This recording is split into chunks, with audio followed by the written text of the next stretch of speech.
This is a series where I chat with scientists and those trained in STEM fields about their lives and hobbies that took a turn outside of traditional science and STEM fields. Welcome to Science. Stop, hold on. Sorry to interrupt. This is the last episode in the first series for science and I just can't believe it. I'm sorry it's late, by the way. Life has been lifing, but anyway, this last episode is super special because earlier this year, I did a science communication guest lecture for the graduate class at the University of Illinois Urbana-Champaign. Shout out to Dr. Ngumbi for your invitation. And while I was planning the series, I originally planned to count the episode with Joelle and Tina as 5 and 6. By the way, if you haven't watched that episode, you absolutely need to go watch that episode. But anyway, I changed my mind and I decided to do an actual 6th episode, but with a twist. Recommended by their professor, I asked 2 of her students to try their hand at producing the final episode, and they will be interviewing me. So I'm still editing and all of that, but I gave them the freedom to direct me and to figure out their own line of questioning. And this director's cut that you'll finally be seeing, of course, is theirs. It is with their approval. I'm the rockstar anthropologist. I don't think that there's a way for me to try something new without inviting others, especially students, to learn with me and in on the process. So I hope you enjoy it. Wait, before you go, I cannot believe I did the whole series without ever asking you, viewers, to help me grow this effort by liking, subscribing, commenting, and sharing these videos. So if you could do that, please. Oh my gosh, please. Thank you. Bye. Okay, go watch.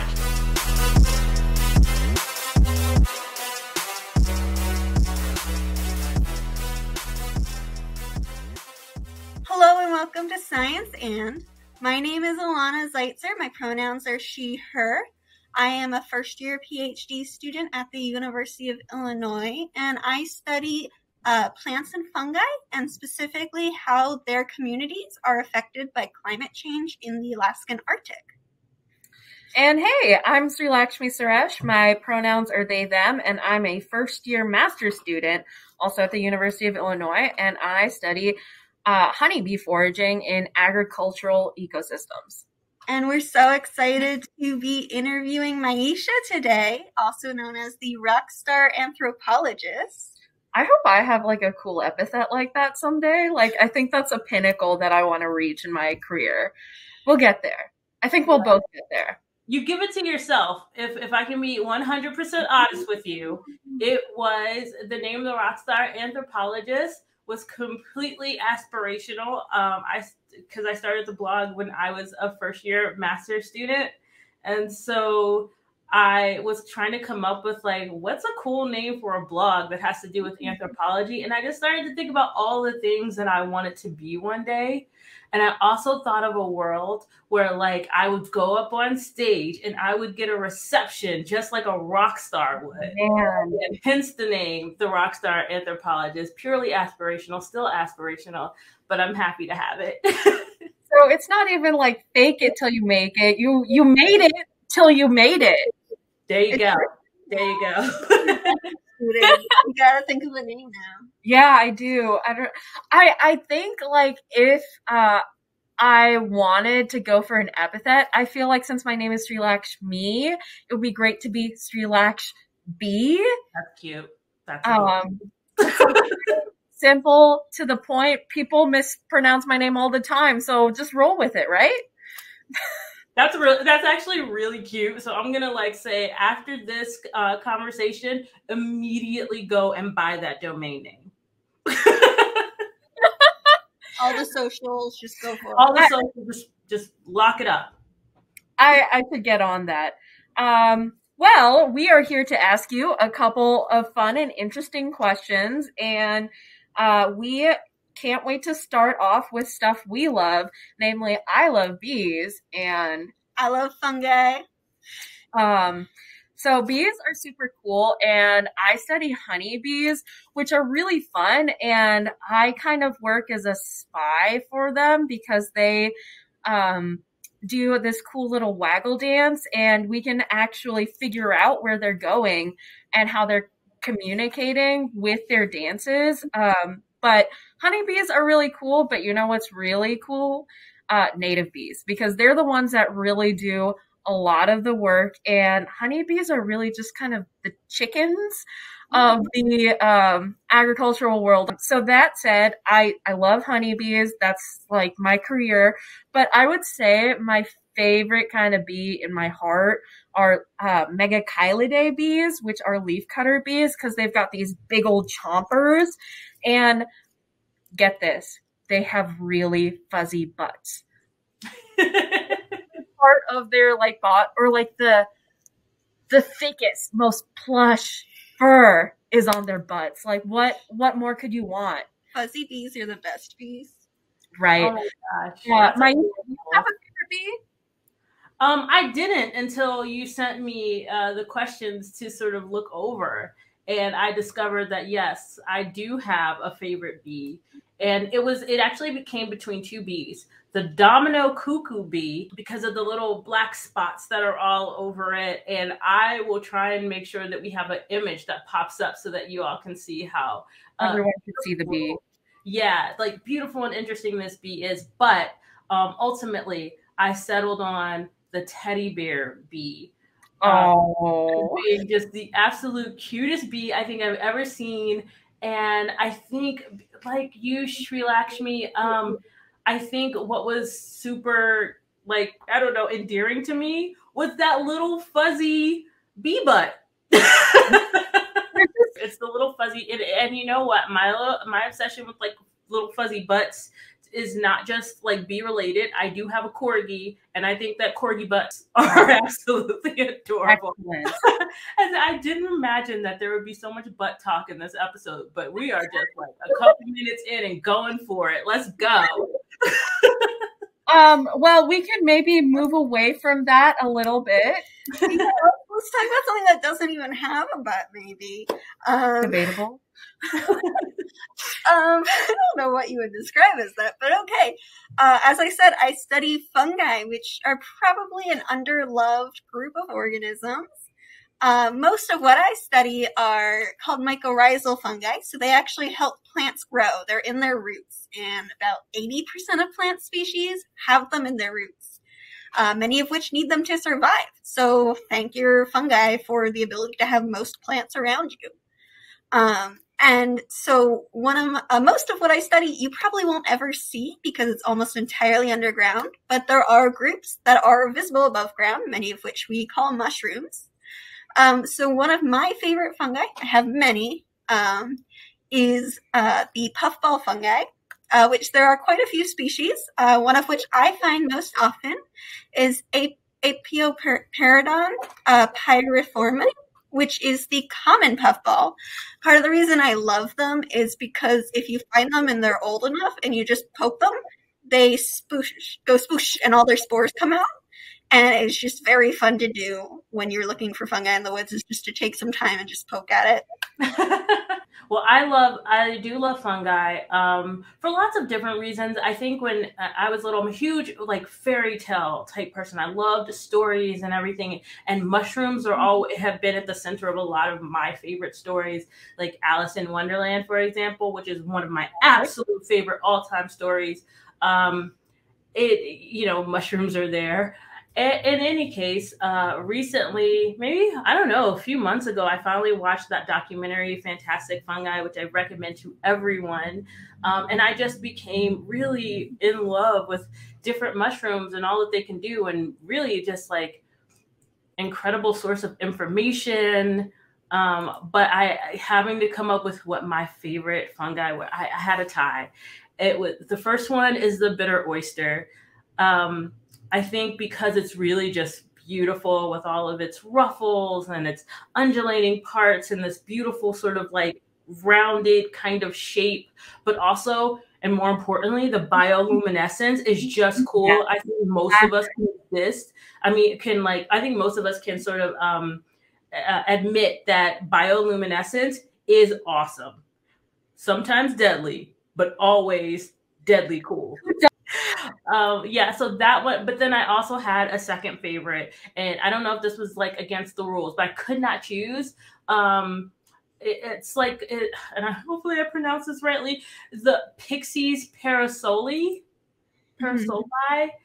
The little, I hope I pronounced that right, but like I said, I'm gonna put up a picture because y'all need to see it. This beautiful blue color, the little long sort of stems and the mushroom caps, and I hear that they're kind of like sticky to touch, but when you look at them, they're sort of shimmery in appearance, and they really remind me of like Disney's Cinderella, like her ball gown, and they look like something straight out of a fairy tale, something that I imagine like tiny fairies to live within.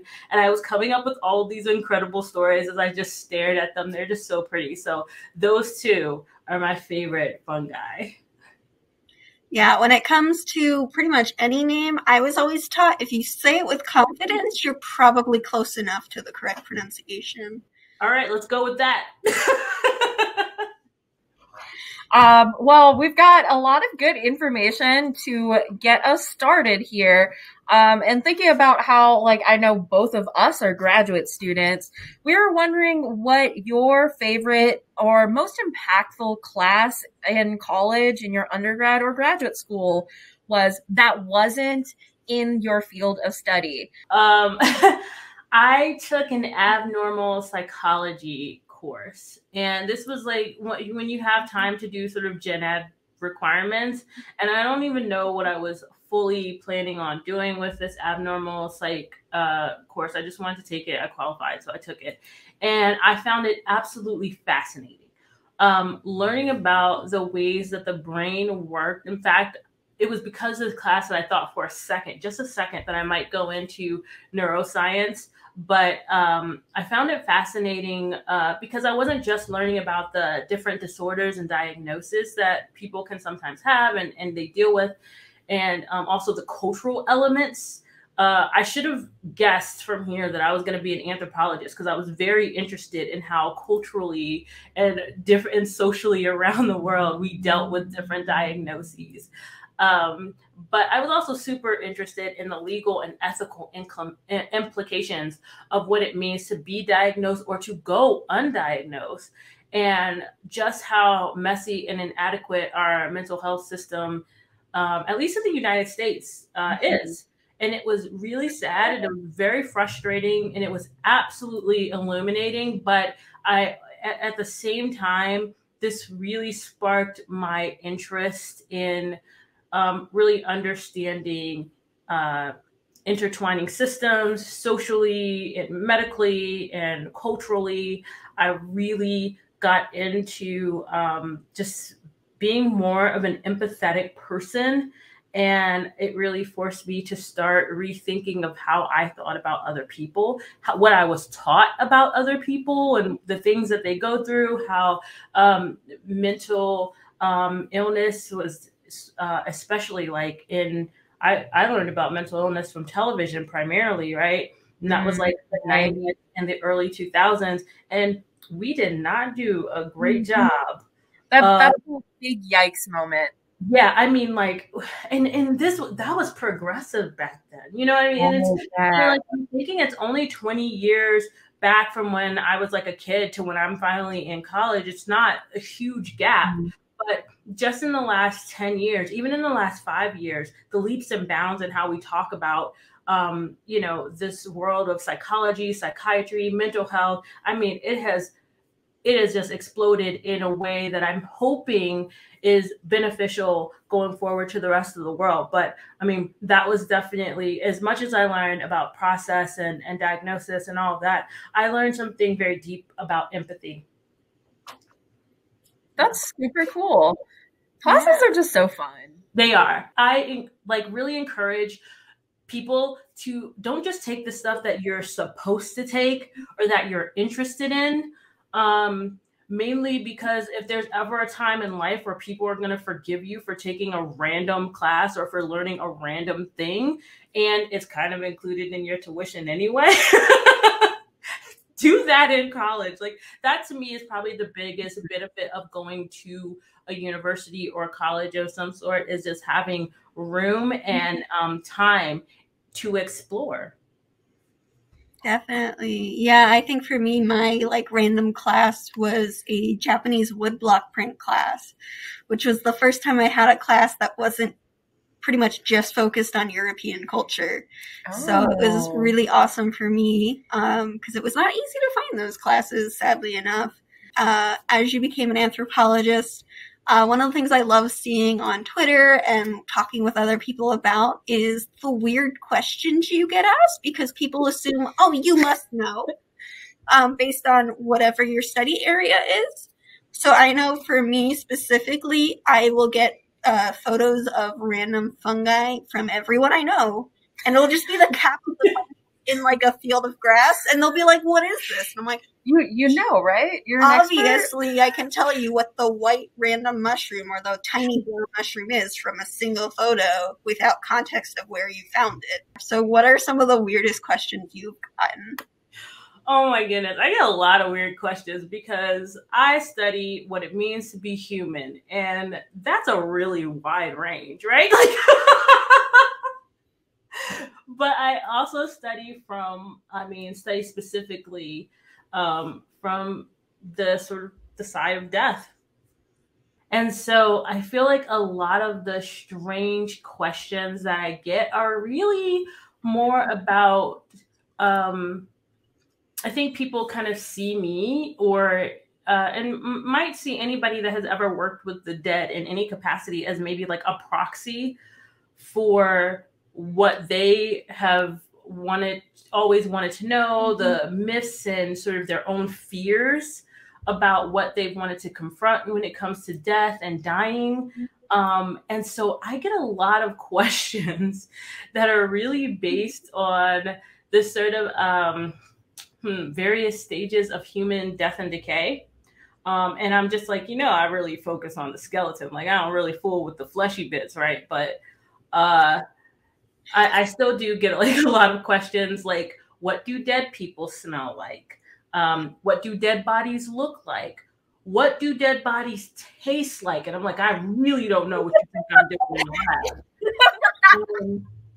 But I do get those types of questions. I get questions about all sorts of stages of decomposition and about ashes. And I get fun questions too, like what happens when you cremate a body and they have body parts like, hip replacements or breast implants and things like that. Yeah, though to me they are interesting. They are sometimes very strange questions, but in all cases they really are about like what people are sort of thinking in their own selves or what they can expect when they die. There's a lot of those questions too. Like, will you be able to see that I broke my arm in 1978? That is really interesting because I think like part of what we all do is a lot of science communication.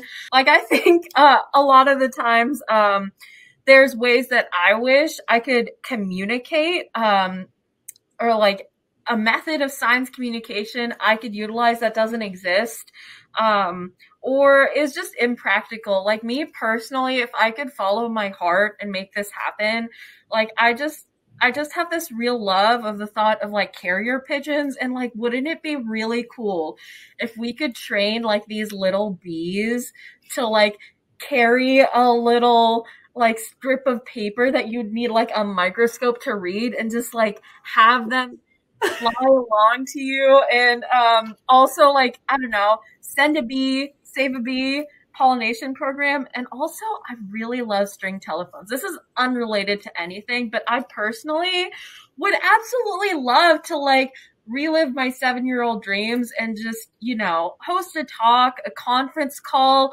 on string telephones. Is there any sort of, no, I don't want to say ridiculous because these are some of my deepest desires. But you live in a Disney movie or a cartoon? Yeah. You're right. You're right. But anyways, Maisha, is there a way, any like science communication method you wish you could have? Whether it be like Miss Frizzle's like magic school bus or a carrier bee or string telephones to the masses? This is a great question, and for me, it would be teleportation. I'd want to be able to be the rock star anthro wherever I was needed. Like, not saying that anthropologists are needed, but when I started the rock star anthropologist, more importantly, not even the blog, when I started the mobile bone lab, the idea behind it was I wanted to have people that wouldn't typically have access or wouldn't necessarily have access outside of university or outside of like a museum to have access to the process of anthropology, and not just anthropology. It's interdisciplinary in so many ways.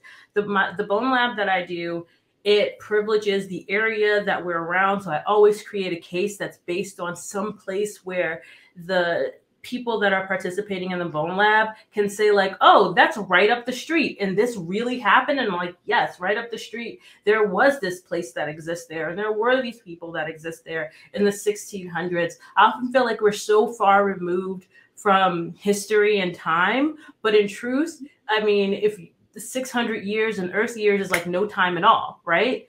And our memories are short. And so being able to bring anthropology in its form, meaning that I'm bringing archaeology and history, and I include art, and I include stories of individuals and people, and I go through the local archives and all of this other stuff to put together a very like 45-minute, hour-long event where we explore forensic anthropology methods to solve a case. The cases for me are they're inconsequential. Right? It's more about the storytelling and the process and all these things going together and how people are able to relate to them and how people are able to relate to the areas and homes that they're in. And so being able to only pretty much be limited to New York City schools I've done a few upstate. So I won't say just New York City, but like New York schools, it kind of stinks. And I also do these labs, particularly for schools that are underfunded or just resources have been pulled. They're considered failing schools. So people don't have to pay for them. Teachers don't have to pay for them. Teachers get a little bit of a break, but I do make it a community event. I always invite teachers to come. If you don't want the break or you just want to be involved with the story, like come through. And I tell the parents to come, and I try and make it an event so that these kids, for the first time in their life, may be hearing about how all the things that they're learning about in school might fit together, right? So they could see themselves as scientists and as historians and as all these really wonderful positions and jobs that we need, but we often don't see in a space where it's operational, right? Where we can see why it matters or how come it matters or how it can matter in that exact moment in time, you know?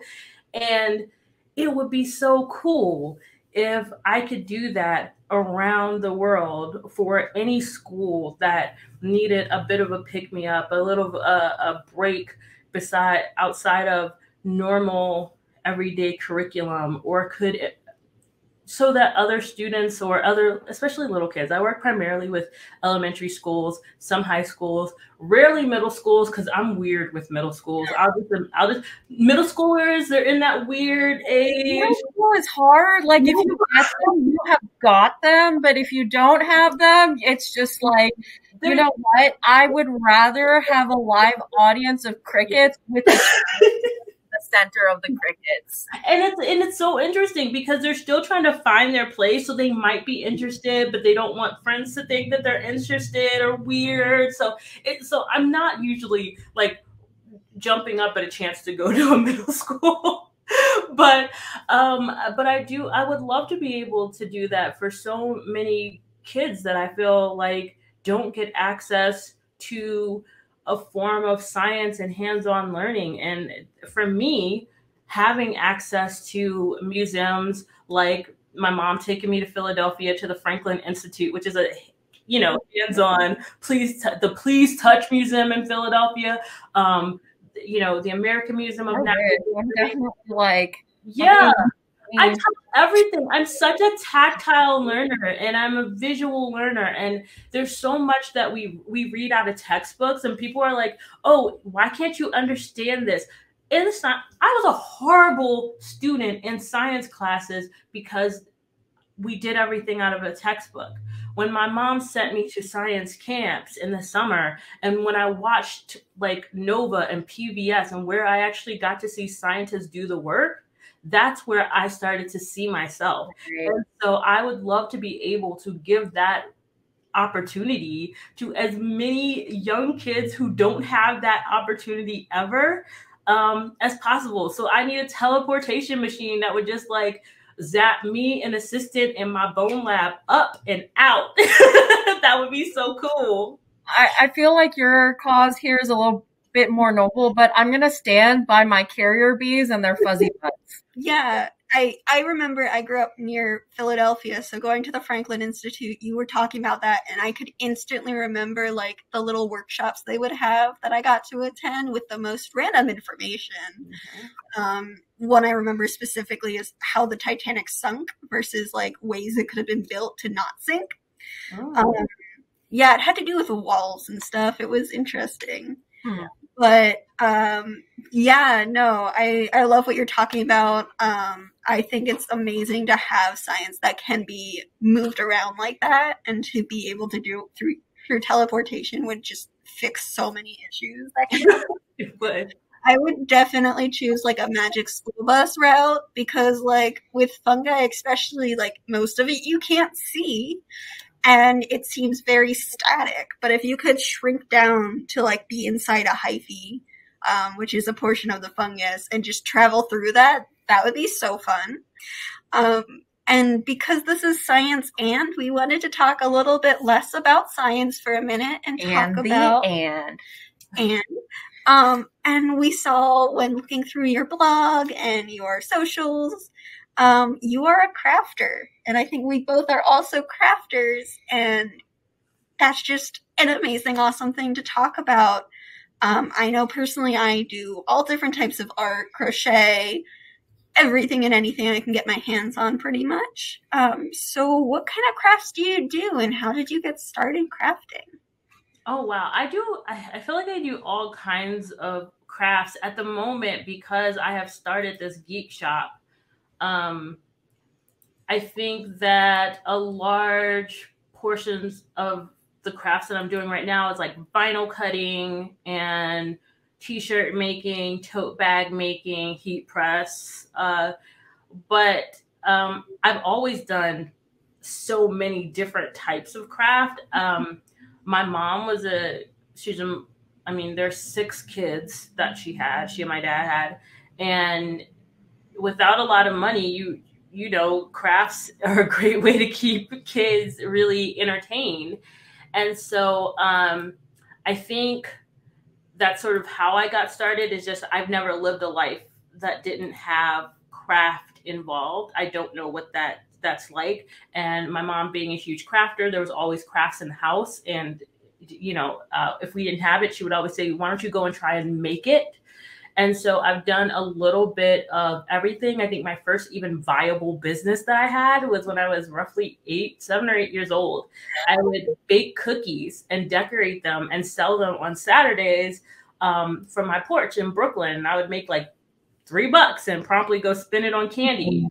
But I loved doing that. I did cake decoration for a little while, and I was like into cake decoration. When I got a dog, Dexter, he was my personal first dog, not the family dog, but my personal first dog. And I immediately bought a camera, as one does, because now you have a child, right? And so I got into scrapbooking because of that. And I would go to crop circles. It would be me, the 19-year-old, with like a bunch of 45-year-old mothers, like in my crop circle, dyeing my paper. I was into it, but Dexter needed the best scrapbook. So I've done a little bit of crafting my whole life, and I've done a little bit of everything. My siblings being artists, especially my older brother, Robert, he was super into craft. I even, to this day, I keep Legos on my desk. I'm always tinkering with something. Yeah, that's very much me. I always have my art supplies just kind of scattered around everywhere. I'm always drawing in classes, you know. Yeah, I think I always I like to bake, I like to cook, I like to draw, I like to sew. I also sometimes right now I'm working on making a blanket. I think the process is what's important, right? Like when we're talking and I hope that I don't know if this is common for every scientist, but I think part of why Science and this series is working is because many of us have something that we have to have outside of the lab. And I was thinking about this in your question. I was like, the process of creation and sort of looking at what you have in front of you and then imagining what those possibilities could be and are, like a strip of paper into a Mobius strip or a board into a ramp. You know, that sort of process of observation and discovery and seeing beyond what is evidently there, I think is a huge part of science that a lot of people do not really talk about. Like we design, we prototype, and we test. Granted, we do it within sort of methodical structures, but we do it. And I think that it's sort of important that we have our outlets that allow our brains to sort of, you know, chill out. And I think that the crafting, especially the crafts that we can do that have some sort of like repetition or rhythmic process, like crocheting and sewing, where you can literally just kind of zone out and just sort of do it, I think are probably most helpful for that ability to really, I don't know, explore. So like I said, I have my Legos on my desk because when I'm working on a problem, no matter what that problem is or where I found that problem, if I can't see a solution for it or the solution that I currently have is not the best, I feel I'm uncomfortable with that solution, maybe I should say. I will pull out my Legos and start to build.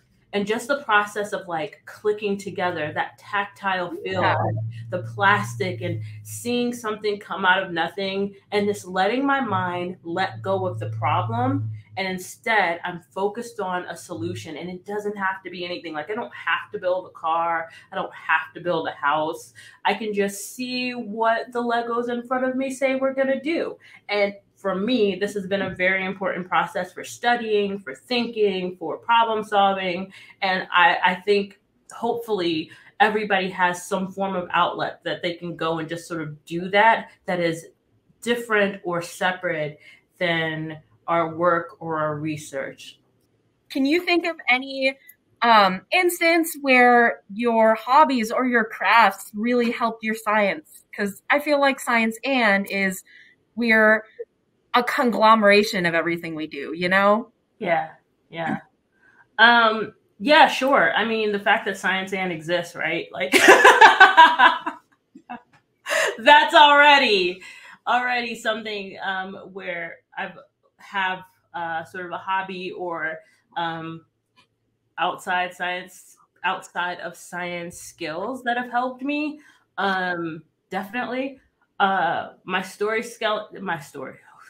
storytelling skills are at the heart of how I run the Rockstar Anthropologist blog. When I started the blog, it was really important that the blog was conversational. I was generationally different from my siblings. I was the only one raised in New York, so I was also socially and culturally different from my siblings, and we didn't know how to relate to each other. They were very sporty, but where I grew up in Brooklyn, the only sports were pretty much like basketball. Right. So I didn't play basketball, even though I'm 5'8" and I'm long and lanky, and everybody would be like, "Oh, you play basketball, right?" And I'm like, "No, I can." No part of me plays basketball. Or, you know, we didn't have the sort of the ways that they went to school and high school and had sports and football and all of that. I didn't have all that. So they were very sporty and I wasn't. They're all very, you know, had done dance and they were very showy and they would do acting. And my brother's a brilliant artist. Like I can't even stress that enough. Maybe I will like find like I can pop up some of his artwork. Yeah, I want to see some now. Yeah, like he's a brilliant artist, so he had that on lock. My other brother sings like a freaking bird. He had that on lock. So I was just like, well, what do I bring to the table? And I could be smart. Like that's what I could do, right? And so, but in order for me to be smart and also to not be made fun of, because my siblings, back in the day, it was fine to pick on and tease your siblings. So yes, my siblings were also my first bullies, but they did it out of love. But they really did want to support me. And so for them, in order for me to communicate with them, I needed to be able to not tell them the science, but tell them the story of the science. So I learned to be a storyteller, and I learned to teach very early because I wanted to make sure that I was understood as clearly as possible. My storytelling abilities, my abilities to be descriptive and all of that definitely helps my science. Too much to the chagrin of even my advisors sometimes when I was talking about the research for my master's degree, and how you attend the symposiums and you go and you stand up there. And I remember I was practicing for it at home, and my sister, who is an actress and all this other stuff, she was like, she saw how nervous I was, and I'm reading off the paper, I'm just rattling off data, and she was like giving me the look, and she said, Maisha, you know the data. Like, this is years of your research. This is years of your work. Like, this is what you've done. Stop telling me the data and start telling me the story. What does it mean? Why should I care? Right? And so I put on a show for people. And when I did this, I knew for a fact that this was going to be very different than how people like my colleagues, my peers, my professors were going to be delivering information at the symposium. And I just had to decide then and there that, how sometimes you win money when you get like best presentation or something like that. Yeah. So I just decided right then and there that I was not going in to win the money because it wasn't going to happen. But what I wanted more than anything was the most amount of people to understand why my science was important to me, rather than to be understood by a group of individuals that I would probably never see again. Mm-hmm. And those judges who were professors and everything. And the truth is, I absolutely did not win my symposium. Like there were no awards given. But afterwards, a woman had ran out the door, and she ran up to me and she gave me the biggest hug to say thank you for the work that I was doing. And I was like, I won, because that's what I wanted. I didn't care. And to this day, the person that won, I have no idea what they talked about. I have no idea what it meant. And I was an anthro student, but I wasn't a primatologist. And she went on and on and on about, as far as I know, what I think she said was monkey poop. And I never want I never want to give 10 minutes of my time to be reduced to, I think she talked about monkey poop. Like, I never want somebody to walk away from something that I did and be like, I think she was talking about bones or something. Like, maybe there was death involved. I don't know. I don't want that. So, like I said, it's not the most scientific way of doing things, but that storytelling, the visual components, me being able to craft a story, me being able to put together a presentation to make things visually beautiful and audibly compelling, those all come together. And that's what is the Rockstar Anthropologist. It's science, and those production skills you see, the graphic design skills that you see, all of those things have made up the Rockstar Anthropologist, and subsequently all of the sort of like geeky stuff that I do with, Sneedle Creative and the t-shirts and all of that. I'm just like, let me be a creative specifically for other scientists. And let me do your communicating. I'm happy to take that on, right? While y'all go do the work. And I still do the work. I still have, in fact, I have class next week. I have a skeletal pathology course next week because it's still important that I'm doing the work, that I do the research, that I'm keeping it frosty. But how I communicate with colleagues and people in the field that I'm working with versus how I communicate with every single person that is not working right next to me should, in my mind, be different. And I use every skill, every crafting thing, every artistry thing I have in my basket to make sure that I get that job done. Yeah, that sounds amazing. I know for me, like, I have a heavy art background, so I illustrate my own presentations a lot of the time. I've forced my fellow art students to utilize microscopes to actually see my art. How are you doing this? Do you use like scalpels? Very tiny brushes. Very tiny. Very as like ways to try and meet people where they are at, just like how you do storytelling. And I think that's wonderful. And I feel like where that leaves us is a really good question to end it all out, which is you have created Science and you are the rockstar anthropologist. Where are you going to take Science and next? What's the and? Ooh, what's the and? That's a great question. So I don't know. That is because the original version of Science and is very different than what this version we are seeing here is. Partially because, not partially, almost all because of COVID. I'm hoping to be able to grow this channel. I have Science and, although it is with the Rockstar Anthropologist, I think a lot of people don't know, but the Rockstar Anthropologist is a project of my larger creative project, which is called Sneedle Creative.